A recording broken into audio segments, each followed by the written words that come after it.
Hello दोस्तों, welcome back to my channel. तो मैं फिर से हाजिर हो गई हूँ मैं आप लोग के सामने एक नए कहानी के साथ। और बहुत दिनों के बाद मैं यहाँ पे वीडियो लेकर आई हूँ दोस्तों। तो मेरे चैनल में आप सबका बहुत बहुत स्वागत है दोस्तों। आज के अपने इस वीडियो में एक बहुत ही खूबसूरत सी कहानी लेकर आई हूँ, और कहानी जो है वो भगवान और भक्त के बीच की है। तो आइए चलिए दोस्तों, बिना विलम्ब किए अपनी इस कहानी की ओर बढ़ते हैं। दोस्तों, कहानियाँ तो आप लोगों ने बहुत पढ़ी होंगी, और लेकिन भगवान और भक्त की सच्ची कहानी जिसको पढ़कर आपके रोंगटे खड़े हो जाएंगे। आइए चलिए उसी कहानी की ओर बढ़ते हैं। दोस्तों, बड़े बड़े कहते आए हैं कि भक्त के बस में है भगवान। ये बात बिल्कुल सच है। अगर हम दिल से उसको मानते हैं तो भगवान हमारे हमेशा साथ रहते हैं, हर काम में हमारा हाथ बटाते हैं। आपने बहुत कहानी सुनी होगी जिसमें भगवान उनके साथ उनके हर काम में हाथ बटवाते हैं। जैसे ब्रह्मानंद गुरु जी जब सिर पर गट्ठर लेकर आते थे तो उनका गट्ठर अपने आप उनके सिर से ऊपर उठकर आता था।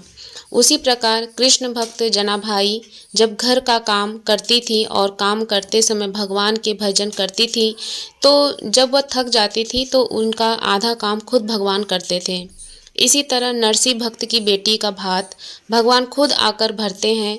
दोस्तों, भगवान तो हमेशा हमारे साथ हैं, बस वो तो हमारी श्रद्धा देखते हैं कि कितनी है। ऐसी ही घटना आज एक बुढ़िया की मैं आपको बताती हूँ। एक बुढ़िया गुरु गोरखनाथ के दर्शन करने आती है। जाते टाइम एक दुकानदार की दुकान से वो गुरु गोरखनाथ की मूर्ति चुरा लेती है। जब वो मूर्ति चुरा कर थोड़ी दूर चलती है तो उसकी आत्मा उसे कोसती है और वो आगे नहीं चल पाती। वो वापस दुकानदार के पास जाती है और कहती है, बेटा मुझे माफ़ कर दो, मैंने तेरी दुकान से ये मूर्ति चुरा ली थी, मुझे कोई भी सज़ा दो पर मुझे माफ़ कर दो।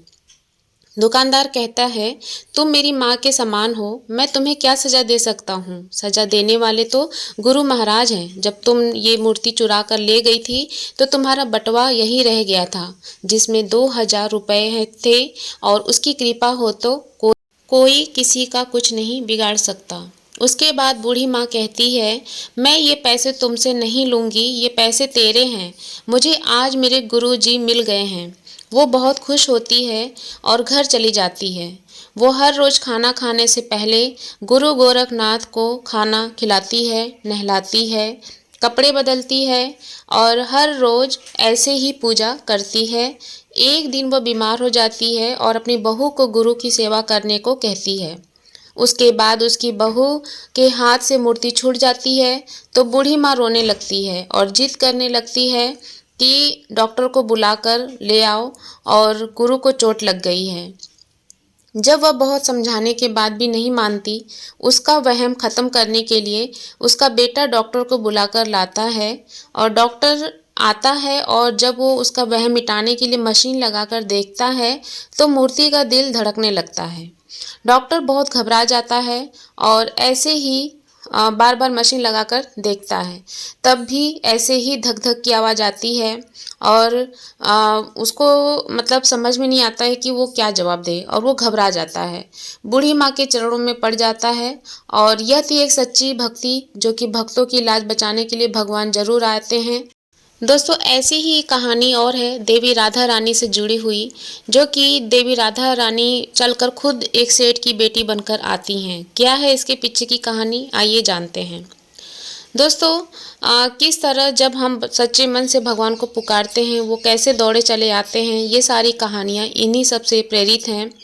और आज मैं आपको बताऊंगी कि अगर आपके जीवन में किसी चीज़ का अभाव है तो उसकी जगह भगवान का भाव प्रकट करके आप जीवन से उसकी कमी दूर कर सकते हैं और आपकी परेशानी बहुत जल्द ही माफ़ हो जाएगी। दोस्तों, आज हम आपको बता रहे हैं कि किस तरह से बरसाना गांव में एक सेठ की पुत्री बनकर खुद राधा रानी आई। एक बार की बात है, बरसाना गांव में एक सेठ रहते थे जो कि बहुत धनी थे। उनके 3 पुत्र थे, परंतु उनकी कोई पुत्री नहीं थी। कुछ समय पश्चात उनकी पत्नी का देहांत हो गया और सभी पुत्रों की शादी हो गई। तभी सभी पुत्र अपने कार्य में व्यस्त रहने लगे, अपने बच्चों में, अपने पत्नी के साथ। सेठ के दिल की बात सुनने वाला कोई भी नहीं था। सेठ को शुरू से ही इस बात का बहुत दुख था कि उनकी कोई पुत्री नहीं है, लेकिन लेकिन जब उनकी पत्नी की मृत्यु के बाद उनको यह एहसास हुआ तो बहुत ज़्यादा उनको तकलीफ़ होने लगा। वह इस बात को लेकर परेशान रहने लगे कि उनकी कोई पुत्री नहीं है।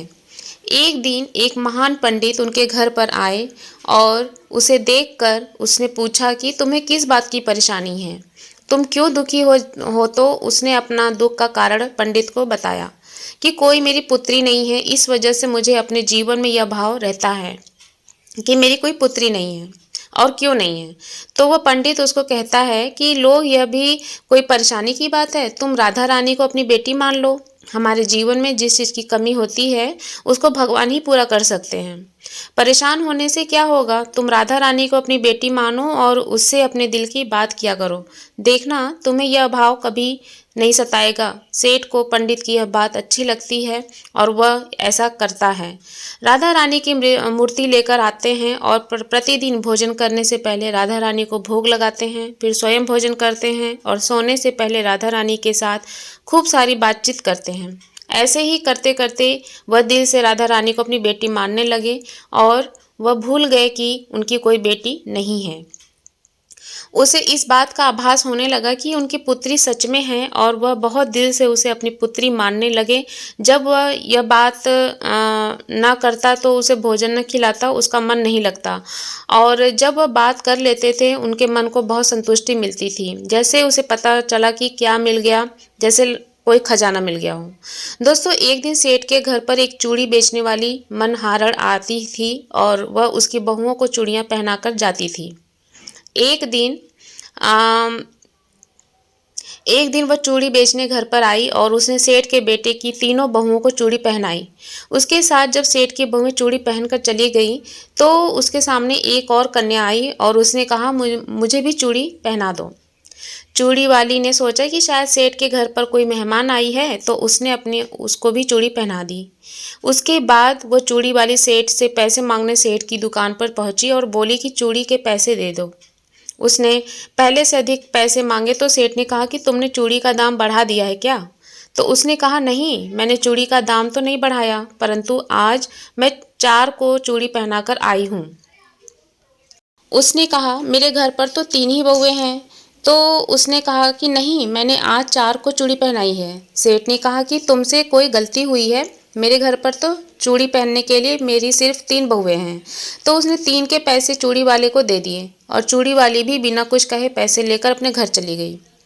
रात को सेठ घर आए और हमेशा की तरह राधा रानी को भोग लगाकर खूब सारी बातें कर सो गए। उस दिन रात को सेठ के सपने में राधा रानी आई और कहने लगी, बाबा, तुमने चूड़ी वाले को मेरी चूड़ी के पैसे क्यों नहीं दिए? जब तुम मुझे अपनी बेटी मानते हो तो तुमने मेरी चूड़ी के पैसे क्यों नहीं दिए? और ऐसा कहकर वह एक लाडली बेटी की तरह रोने लगी। यह सब देखकर सेठ की आँख खुल गई और वह भी रोने लगा। जब सुबह हुई तो वह चूड़ी वाली के घर गए और बहुत सारा स्वर्ण मुद्रा उनको पैरों में रख दी और उनसे कहा, बताया कि तुम कल सच बोल रही थी, तुमने कल 4 को ही चूड़ी पहनाई थी। मैंने राधा रानी को अपनी बेटी माना है। तुम बहुत भाग्यशाली हो जिसको राधा रानी के दर्शन हुए।